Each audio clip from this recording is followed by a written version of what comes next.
I'm large and lovable, and I'm easy to get on with everybody. I can't promise change, but I can promise you gains.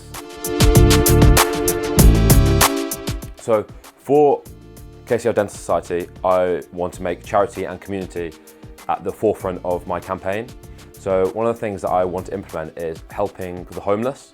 In particular, I intend to have a 24-hour sleep out on Guy's campus, and all the money raised can be used to set up oral hygiene clinics in homeless shelters. I think we could then also work with a couple of other charities, for example, Crisis at Christmas, where they're struggling for volunteers at the moment. They approximately have about 3,000 volunteers annually, and hopefully if I can get enough volunteers and as well using this money gained from all the charity put into this great cause, I think it can really help the community and also give you something back as well as a student. My second thing that I want to do is implement a list for everybody going into their next academic year, which is basically a list of the top 10 resources.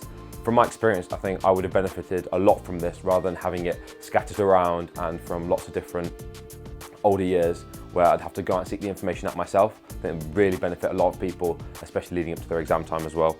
And finally, I would like to bring more clarity to clinical skills, especially those that are starting out in clinical skills. From my experience as a second year, I found that one thing that I may have benefited from was having an information sheet maybe uploaded to Keats or emailed to me on a weekly basis that I can then follow, and this will improve the consistency throughout each of the students on a daily basis as well.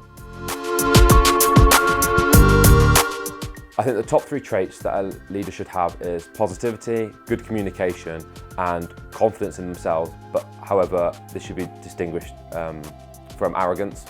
I think in terms of positivity, I demonstrate these by I've always got a smile on my face, I'm always approachable, easily approachable, and just making sure that even if anything gets you down, you try and pick yourself up and try and achieve any goals or targets that you set out to achieve in the start of the day.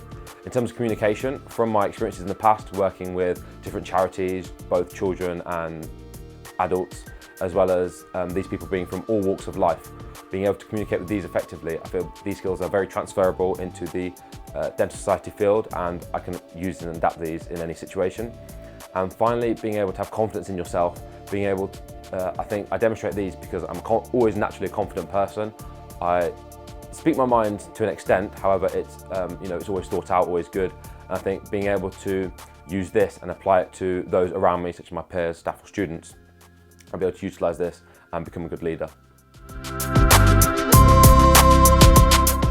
I think one of my biggest weaknesses is balancing my expectations with realism, in the sense that in my mind I have a lot of things going on, saying I want this, this, this and this, but however I have to balance these with what is actually possible.